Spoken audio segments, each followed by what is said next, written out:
je ne compte que sur toi. Sur toi, je ne compte que sur toi. Sur toi, je ne compte que sur toi.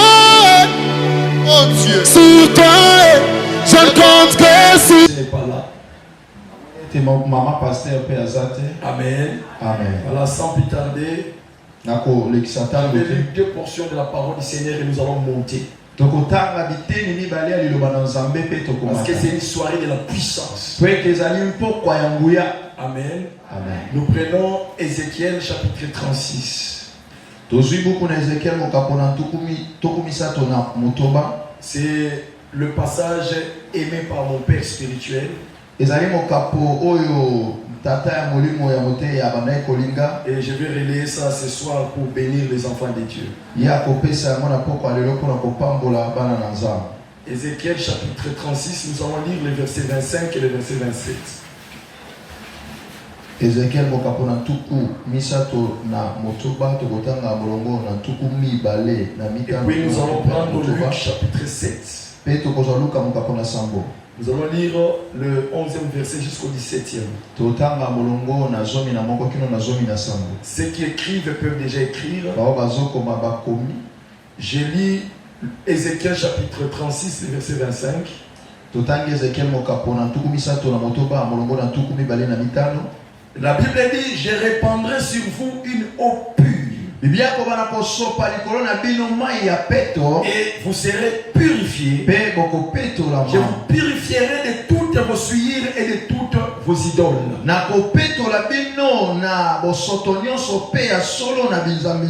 Je vous donnerai un cœur nouveau. Et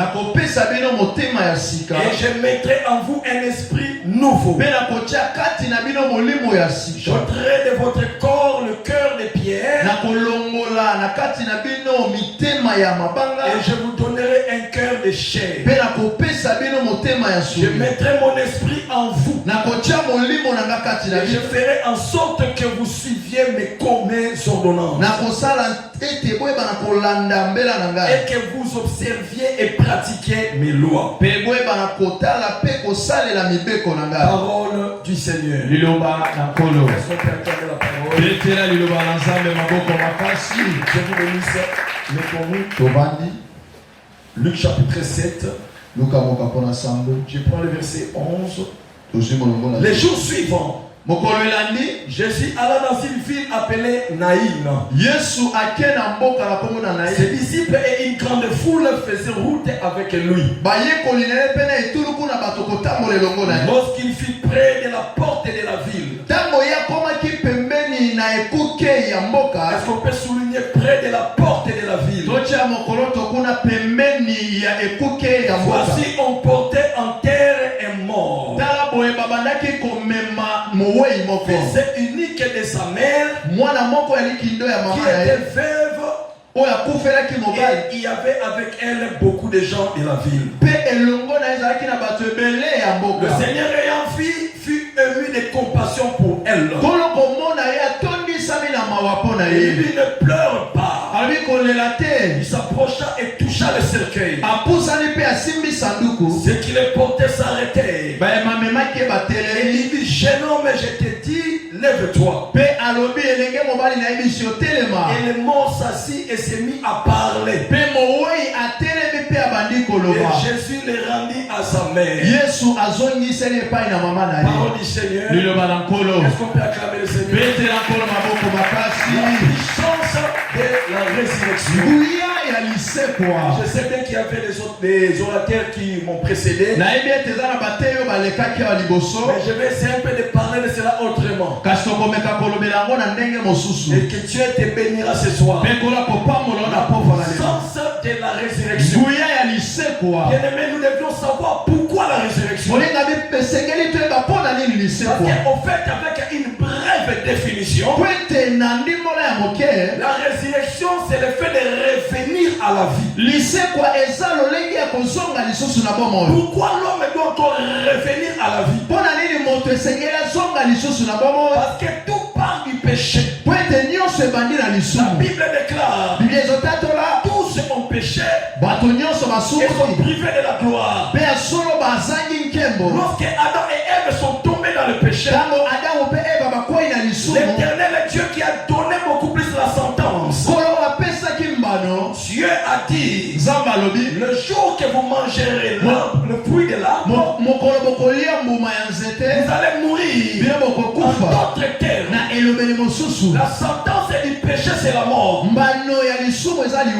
Oh, le contraire de la mort, c'est la résurrection ou la vie. Donc, je peux attester clairement que la résurrection, c'est la réponse de Dieu à la mort. C'est la bénédiction de Dieu par rapport à la mort. Bien-aimé, la première des choses, tu dois savoir que la mort a trois dimensions. La dimension du corps, la dimension de l'âme et la dimension de l'esprit. Lorsqu'on parle de la mort, nous devions nous situer à ces trois dimensions. Gloire soit rendue à Dieu.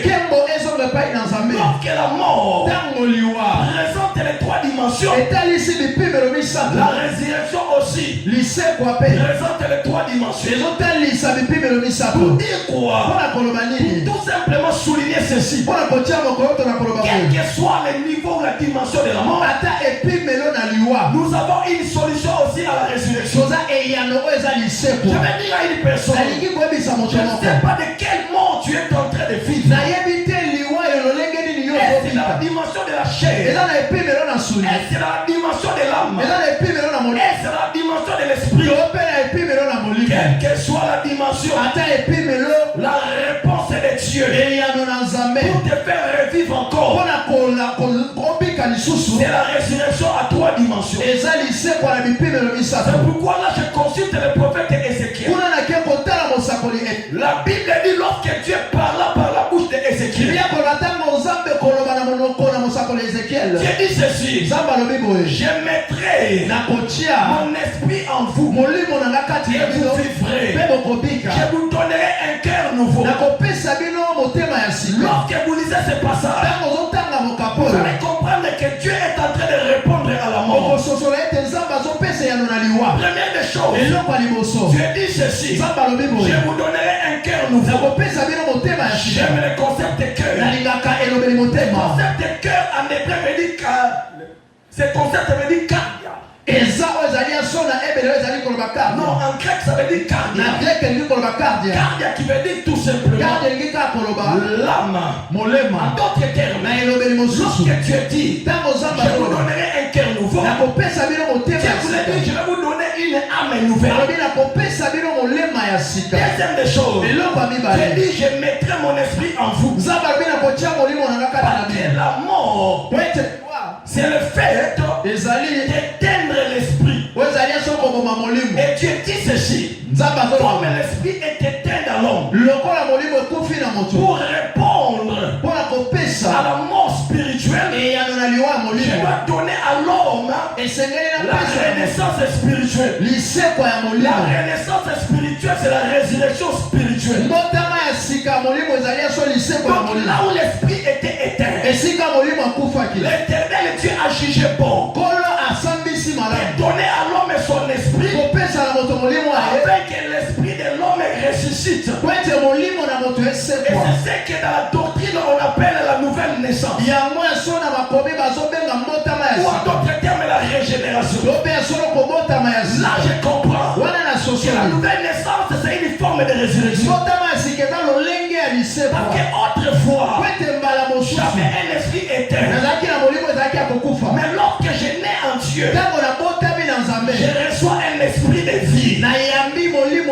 C'est pourquoi j'aime Jean 3. La Bible dit en Israël il y avait un homme. Cet homme, il avait la connaissance. Il avait la connaissance. C'était un docteur de la loi. La Bible dit la nuit, il est venu chercher Jésus. Il est venu chercher Jésus en disant: Seigneur, je sais que toi tu es un homme venant de Dieu. Parce que les miracles tu accomplis. Aucun homme ne peut le faire. S'il est venu de Dieu. Nicodème ne demande pas à Jésus. Qu'est-ce que je dois faire pour entrer dans le royaume? Mais Nicodème commence à attester la puissance qui accompagne Jésus. Les miracles que tu accomplis, cela atteste que tu viens d'en haut. Directement Jésus lui répond. Il dit Nicodème, si tu n'es né de nouveau, tu n'entreras pas dans le royaume. Oh Nicodème, son problème ce n'est pas de connaître la nouvelle naissance. Son problème c'est attester la puissance qui accompagne Jésus. Si tu mets foi à la puissance qui accompagne Jésus, sache-le bien que ce soir, tu vivras la résurrection dans ta vie. Si tu dis Amen, je lève ma main pour te dire la puissance de la résurrection organise ta vie. Parce que tu crois que Jésus est le Christ. Alléluia. Amen. Qu'est-ce que cela veut dire Nicodème? Nicodème en grec veut dire le victorieux du peuple. Celui qui a la victoire sur le monde. Pour avoir la victoire du monde, tu dois agir comme Nicodème. Nicodème, il est réellement le père de ceux qui ont vaincu le monde. Pourquoi? Parce que j'aime méchant. Dans chapitre 5, Jean dit ceci: tout celui qui croit que Jésus est Christ, il est né de Dieu. Et tout celui qui est né de Dieu triomphe du monde. Là je comprends. Pour triompher le monde, il faut croire que Jésus est le Christ. Et Nicodème l'a testé. C'est que je sais, tu es le Fils venant du ciel. Parce que les miracles que tu accomplis, aucun homme ne peut le faire. S'il est descendu du ciel, je lève ma main droite, je déclare, comme tu as crié que Jésus est le Christ, que la puissance de la résurrection localise ta vie, localise ta maison, localise tes frères, localise tes projets. Tout ce qui est mort, je déclare que cela revienne à la vie. Au nom de Jésus. Alléluia. Amen.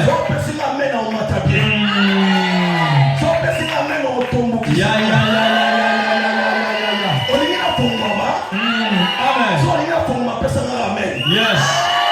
La Bible dit tout celui qui est né de Dieu. La victoire qui triomphe du monde, ce n'est pas la prière, mais c'est la foi. Si seulement tu as la foi, la foi en qui? La foi en Christ fait de nous des enfants nés de nouveau. Automatiquement, l'Esprit de Dieu commence à ressusciter votre esprit.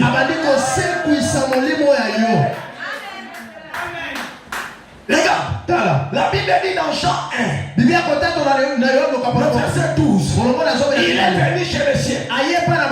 Les cieux n'ont point reçu. Mais à tous ceux qui l'ont reçu, à ceux qui croient en son nom, il a donné le pouvoir de devenir enfants de Dieu. Lesquels sont nés. Pour devenir enfants de Dieu, il faut réellement le pouvoir de Christ. Quel est ce pouvoir? C'est la parole de Dieu. Alléluia. Amen. Et Christ dit à Jean à Nicodème, si tu n'es né de nouveau, tu n'entreras pas dans le royaume. Donc la première dimension qui répond au problème de la mort, c'est la nouvelle naissance. Celui qui a connu la nouvelle naissance, il est victorieux de la mort. Alléluia. Amen. Vous savez pourquoi Jésus, la mort n'a pas pu le retenir? Parce qu'il est le porteur, le révélateur, l'annonciateur de la nouvelle naissance.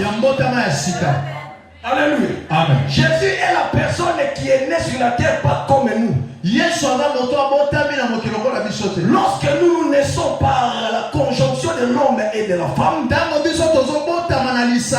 Mais Jésus est né par la puissance de la sémence de la parole. Si tu es né de la parole, la mort ne te retiendra pas sous la terre. J'ai pris Dieu. Mais tu as la sémence de Christ. Aucune mort ne te retiendra sous la terre. Même si on t'a planté, même si on t'a enterré, même dans l'eau, même dans la forêt, même sous les arbres, je lève ma main droite, je déclare que tu sortiras, tu sortiras, tu sortiras, tu sortiras, tu sortiras.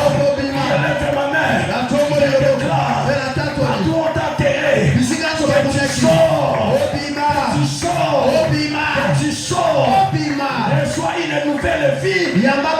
Au nom de Jésus. On peut acclamer, on peut acclamer.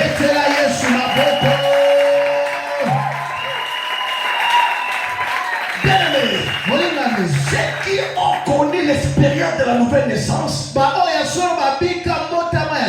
ils ont régné sur la terre. J'aime Joseph. La Bible dit que ses frères l'ont tué. Alléluia. Mais c'est qu'ils ont oublié que Joseph ne vit pas seulement dans la dimension de la naissance biologique, mais il est aussi dans la dimension de la naissance spirituelle. Et j'aime dans la parole, Dieu a promis à Abraham des descendances. Une descendance de la terre qui peut subir la mort, et une descendance du ciel qui sont comme des étoiles. Joseph, et même qu'il est né de son père Jacob, mais à un moment, Joseph a changé son identité. Parce que la Bible dit à une nuit, il a rêvé les étoiles. Alléluia. Il n'a pas seulement rêvé les bleus, mais il a rêvé aussi les étoiles. Donc Joseph a deux natures. Il a le corps charnel, mais il est aussi exceptionnel, parce qu'il est aussi né d'en haut. Qu'est-ce qu'il a rêvé? Il a rêvé ses frères sont des étoiles.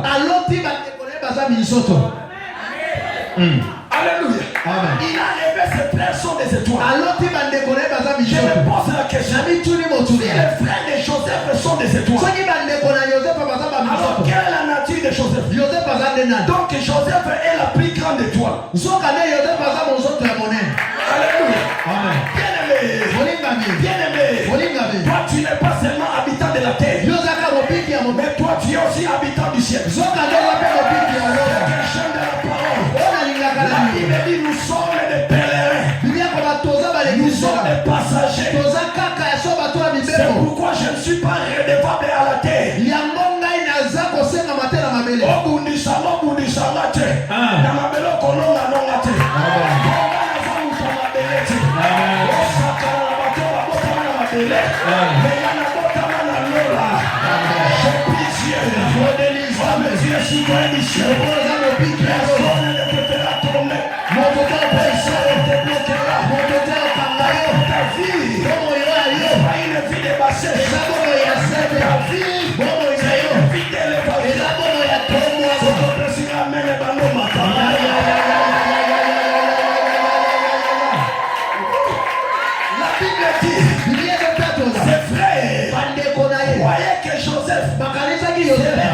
biologique. Mais ils ont oublié que Joseph est aussi leur frère spirituel.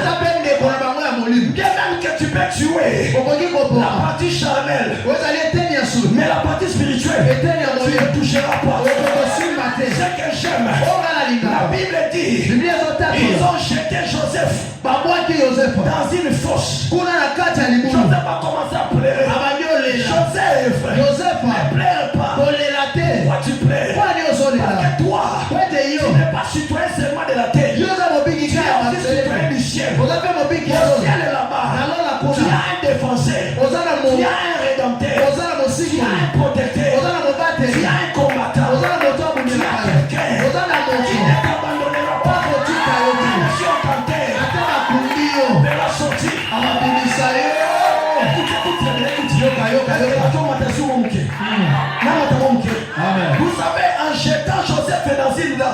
dans ce puits-là. Ses frères l'ont enterré. Alléluia. Ils ont tué leurs frères. Mais qu'est-ce qui a fait que Joseph puisse sortir? Alléluia. Et écoute, entre eux, ils ont commencé à dire, nous devions amener quelque chose à notre père pour montrer que réellement Joseph est mort. Qu'est-ce que nous devons faire? Nous allons tuer un animal. Bien aimé, vous savez, les rêves de l'ennemi, les rêves des sorciers, c'est de penser à tuer l'animal. Parce que si seulement tu tues l'animal, cela veut dire maintenant tu me donnes la liberté. Alléluia. Amen. Laissez Joseph dans le puits. Mais si vous avez résolu de tuer un animal et de prendre son manteau, ta tunique, l'emmener dans le champ et l'amener chez son père pour dire à Jacob, ton fils que tu aimes a été dévoré par un animal. Sachez bien que si l'animal est mort, Joseph sera ressuscité. Alléluia. Amen. Bien-aimé, si le cas de Joseph était un cas échéant, un cas de ce jour-là, mais pour nous, l'animal a été immolé avant même que nous venions sur la terre. Avant même que tu sois dans le ventre de ta mère, l'agneau immolé a déjà été monté à la croix. L'agneau a déjà été sacrifié. Comme l'agneau est mort, et les ennemis veillent ou pas, la prison va yote, batona mabele bacha yote, asoma banga bajipa, atabazili banga balekisi likolo, atabakangi musala na yo, atabakangi kobota na yo, atabakangi libala na yo, atabakika, comme l'agneau kufa déjà, nyonso bakanga, yango pe koshekwa.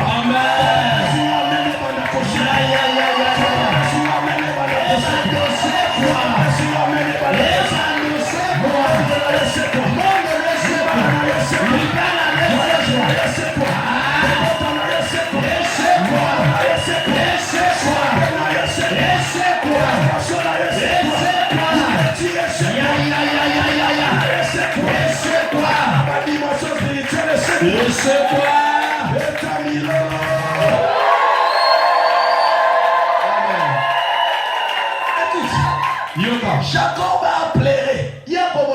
Vous savez, Jacob a pleuré qui? Jacob a sali matanga ya Joseph. Jacob. Alléluia. Jacob Joseph va confiter. Je comprends. Jacob a zoné la liwa ya nyama. Pour Joseph va confiner. Matango Jacob a salaki ya nani? Ya nyama ne babomaki. Alléluia. Donc matanga o salamaki na ndako ya Jacob ezaki matanga ya Yesu. Ezaki matanga ya Joseph. Alléluia. Bien-aimé, comme Jésus est mort, la Bible dit pendant qu'il rendait l'âme, le tombeau et le sépulcre s'ouvrirent. En Israël, ils ont vu des gens qui étaient morts marcher sur les avenirs. La même chose aussi avec toi. Comme Jésus est mort, tout ce qui était à toi enterré, tu commenceras à vivre cela.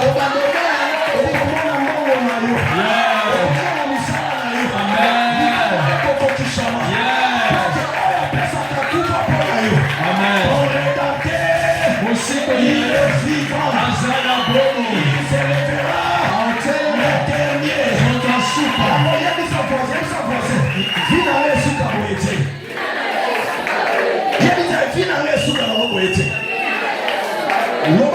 Joseph.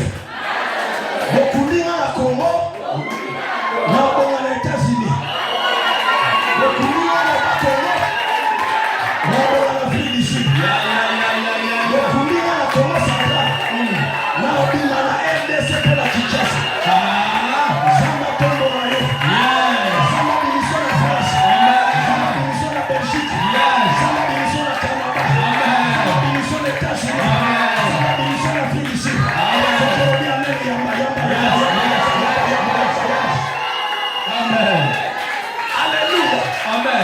Bien-aimé, tes ennemis seront étonnés. Là où tu ne croyais pas que toi tu sortiras, c'est là où tu sortiras.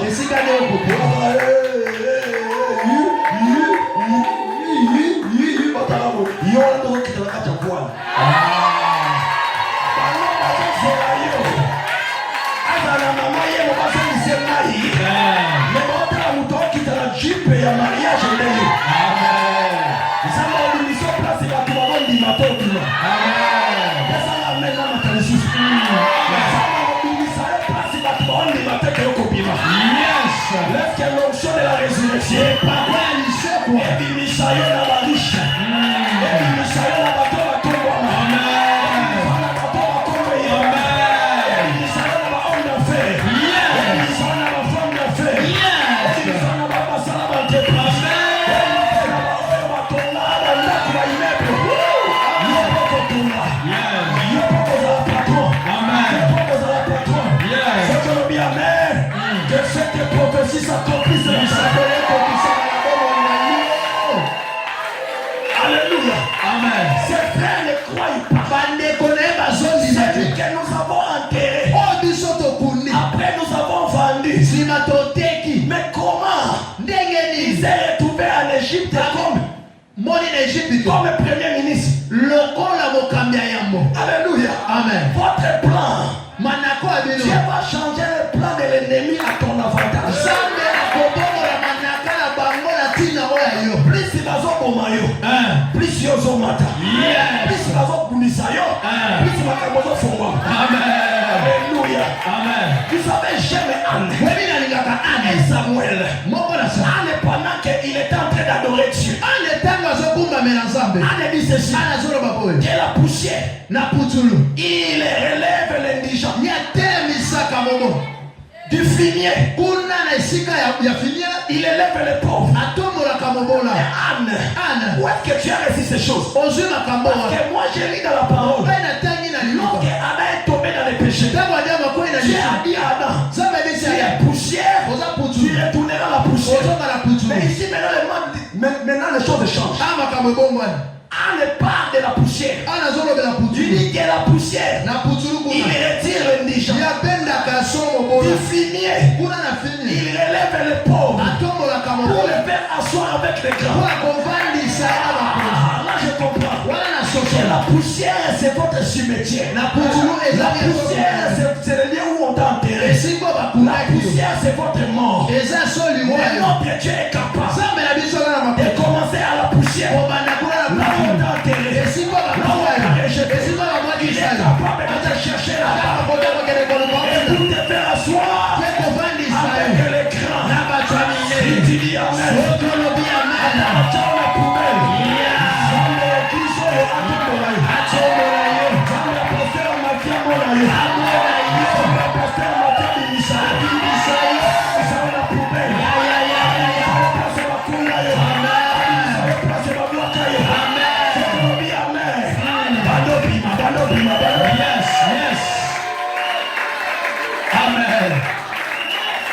Alléluia. Amen. Bien-aimé, tu recevras la résurrection sous les trois dimensions de la puissance. Si la mort se manifeste par trois dimensions, la résurrection aussi se manifeste par trois dimensions. La première dimension de la mort sera atténuée par la première dimension de la résurrection.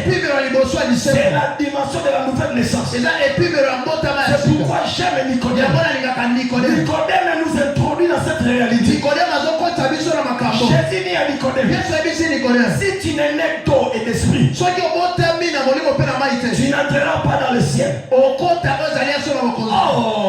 Si tu n'es pas citoyen du ciel, sachez-le bien que tu vivras la souffrance de la terre. J'aime Apocalypse chapitre 12. La Bible dit une guerre au ciel. Michael et ses anges combattirent les grands dragons. Pendant qu'ils combattaient, moi je croyais que Michael pouvait avoir la victoire avec l'épée. Soit que Michael pouvait avoir la victoire chapitre 12. La Bible dit qu'ils l'ont vaincu à cause du sang de l'agneau. À cause du sang de l'agneau. Donc, la mort de l'agneau est une arme efficace. Une arme capable de faire tomber Satan. Satan, il peut résister lorsque tu envoies le feu. Satan, il peut résister lorsque tu donnes la prophétie. Satan, il peut résister. L'arme efficace qui a été prédestinée avant même la fondation de la terre. C'est l'agneau immolé. Lorsqu'il y a les chants, la Bible dit Satan tombe. Ils l'ont vaincu à cause du sang de l'agneau. C'est pourquoi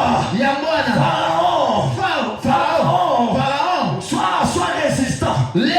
Parce que Moïse a fait sortir de son terrain. Pharaon dit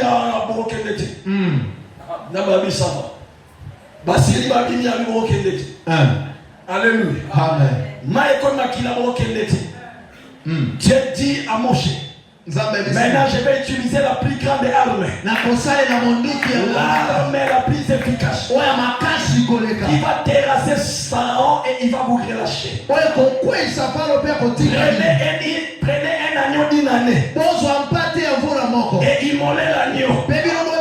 Mettez le sang sur le linteau. Et lorsque l'ange de la mort traversera l'Égypte, il va tuer tous les premiers-nés, en commençant par les hommes jusqu'aux animaux. Et la Bible dit, lorsque l'agneau était immolé, automatiquement, ce n'était plus Israël qui pleurait, mais c'était Pharaon qui commençait à pleurer. Je vais dire à une personne, il est temps que tes ennemis pleurent.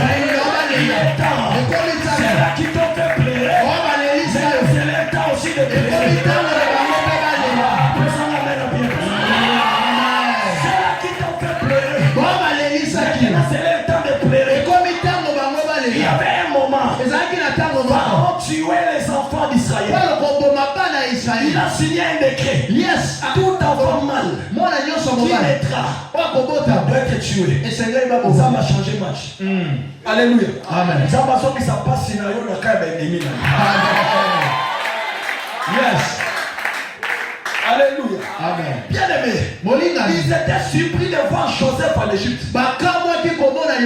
Joseph en Égypte, c'est une forme de résurrection. Alléluia. Amen. Bien aimé, deuxième dimension. C'est la dimension de la résurrection de l'âme.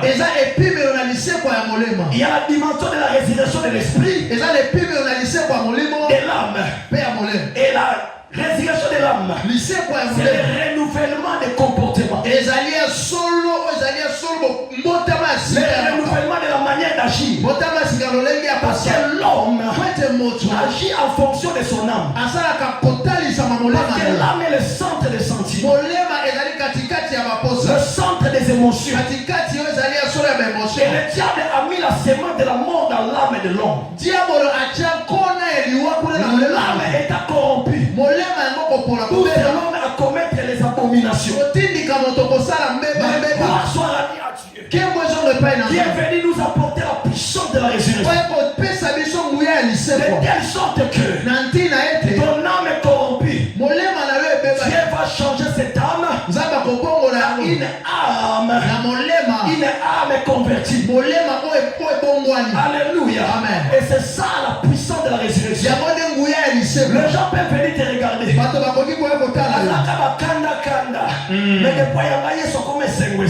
Amen. Alléluia. Amen. Ça c'est la résurrection de l'âme.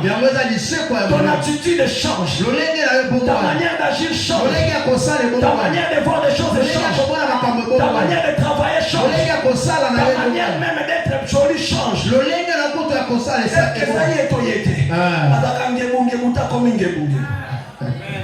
Alléluia. Que la résurrection de l'âme change ta santé, change ta manière d'agir. Que Dieu t'aide, que les gens trouvent en toi les valeurs intérieures spirituelles.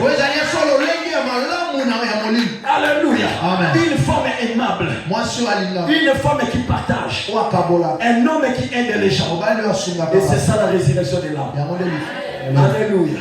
Troisième dimension, c'est la résurrection du corps. Je vais regrouper les trois et puis je vais monter. Si je monte, nous entrons en prière. Alléluia. La résurrection maintenant du corps. Nous avons vu certains exemples parce que Christ nous a promis. Il nous a promis à son retour. Il nous a dit il sera dans les airs. Et l'église montera à la rencontre de Christ. Tous ceux qui sont morts en Christ ressusciteront. Alléluia. Mais pendant son ministère, sur la terre, il a commencé à donner les exemples. J'ai plusieurs exemples à prendre, mais aujourd'hui, je vais monter avec le fils de la veuve de Naïm. Tu connais cette histoire, non? Alléluia. Mais tu vas écouter ça différemment. Alléluia. La Bible déclare Jésus allant dans une ville appelée Naïm. Mais je me pose la question, est-ce que dans d'autres villes, il n'y avait pas aussi des fils des gens qui étaient morts? Parce que comme vous le savez, si on parle de deuil aujourd'hui, dans toutes les communes de Kinshasa, il y a le deuil. Mais pourquoi Jésus choisit seulement Naïm? Mais Jésus, tu peux aller à Capernaum. Mais Jésus, tu peux aller aussi dans d'autres villes, à Nazareth. Mais pourquoi seulement Naïm? Pourquoi seulement Naïm? Le fils de la veuve doit être ressuscité. J'aime le concept de Naïm. Le concept de Naïm en hébreu, ou soit en grec, veut dire la beauté ou l'admiration. Ce qui est beau, ce qui est admirable. Oh Jésus, mais quel rapport y a-t-il entre la beauté et Jésus? Pourquoi Jésus doit aller à Naïm? Parce que Naïm, c'est la vie de beauté. Là je cherche un prophète. J'atterris chez le prophète Esaïe. J'ouvre le chapitre 9. Esaïe déclare: un enfant vous est donné, un fils vous est donné. On l'appellera admirable. On l'appellera